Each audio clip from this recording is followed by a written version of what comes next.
Hi, my name is Mika Karol Andrzejewski. I'm currently a principal sound designer at Flying Wild Hog, and today I want to show you how to set up a surgical dialogue mix in Wise. So without further ado, let's jump right in. To achieve a surgically precise mix in WWise, we're gonna need not only to know what's the strength of our signal that we want to cut through the mix, and in my case, this is going to be a voiceover line. We also need to know a strength and frequency characteristics of a background signal. And in this case, this is going to be both ambience and music. So first, I'm using a totally separate mix structure purely for metering. And this is because it's a clean way to track it. That's one. And the second, you just set audio device to no output right here. And that allows you to be sure that nothing that comes through those auxiliary buses actually lands audible in your game. The basic setup for the metering is that we're going to take our bus from the main mixer structure, use user-defined auxiliary sends to send it to our aux bus that we have a meter on, and then in Effects tab, we're going to set up that meter. The most important thing is it's an output gain parameter, because whatever output, whatever measuring values that meter gets, we want them to be conveyed within that RTPC. Once we have that metering from the whole VO, then what I'm doing here, because I want to be a little bit more precise, I want to know what goes on in the lows, mids, and highs of that VO signal. So I'm sending it to the next three aux buses, which has the same setup, but with the addition of parametric EQ before the meter. It has a band pass on a certain frequency. That frequency actually is defined by the RTPC I set up, so that if I want to change it later, because I'm using that frequency in a couple of places in the project, I just have to change the default value of that RTPC, not to go into every single place in the project to change it. But that setup allows us to meter only the strength of the signal within that. For me, the highs are, as you can see, 5 kilohertz, only for that particular frequencies. Okay, great. We have that information. Now what? Well, now we go to our background.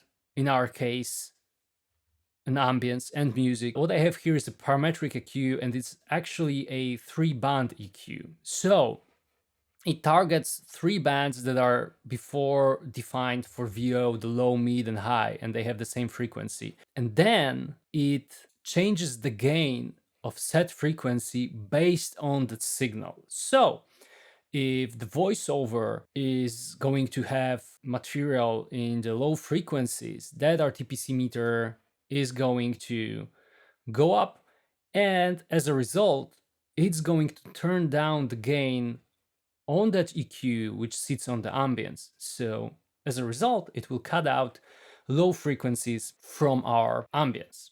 Word about this setup is the master mixer hierarchy right here. We've got 2 buses, ambience and ambience pre, and this is because if we would be doing metering and parametric EQ changes on a single bus, this would cause a loop, right? Parameter metering will show us one thing that will cause us this ambience to duck, then this will change the metering, then this will affect with ambience not being ducked, and so on.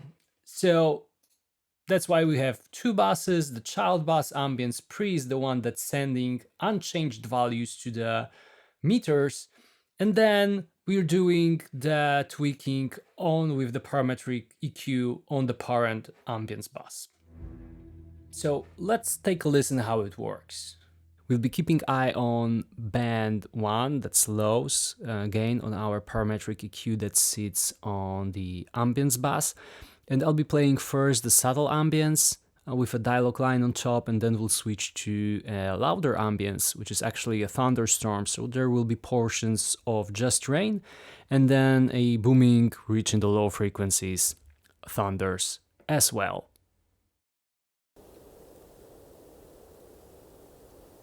Something felt off. It was dark outside, but it shouldn't be. So that ambience of ours has so little material in the lows that our system does not even flinch. Let's see if that changes when we change the ambient. Something felt off. It was dark outside, but it shouldn't be. Not at this hour, at least. And quiet. Way too quiet. As you can see, it not only worked, but it actually resembled the way how the thunder was shaped in the background and only carved out space in our ambience when it needed to. Now let's switch to the third band, the highs, and see how the system behaves here. Something felt off. It was dark outside, but it shouldn't be. Not at this hour, at least. So here even the subtle ambience has enough material for our system to kind of work, but as we can see, it's actually not reaching values that would cause any kind of ducking on the ambience. Now I'm going to play our thunderstorm along with the music and let's see how it behaves.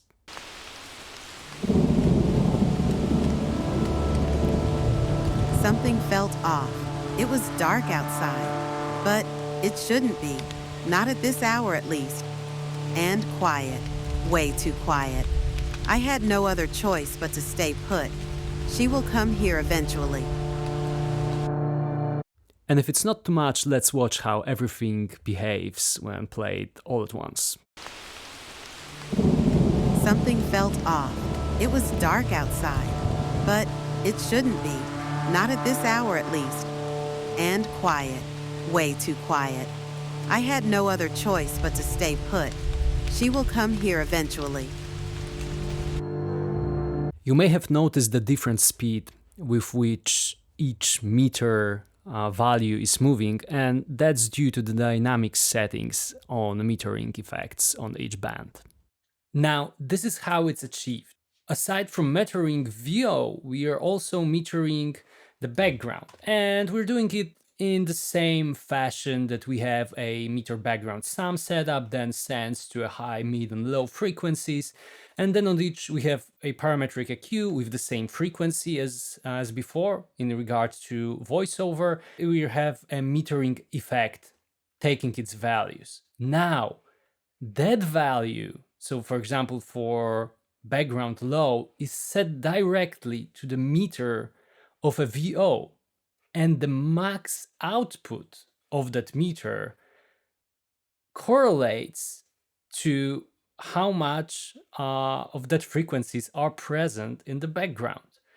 So if there are no low frequencies present in the background, this meter is simply not going to work if there is nothing conflicting in the background. And then gradually, the more low frequencies are present in the background, the more that meter comes to its full power, so to speak. Now, the last thing I want to talk about, it's a detail, but I feel it's an important detail. And this are settings for our meters. Generally, for the lows, you would like to have a smoother dynamic settings. In my case, it's 0.1 seconds for the attack, 0.5 for the hold, and above 1 second for the release. But let's take a look for the highs. Those dynamic settings are vastly different and much more aggressive. That's all. Thank you for watching, and I hope you'll find that information useful.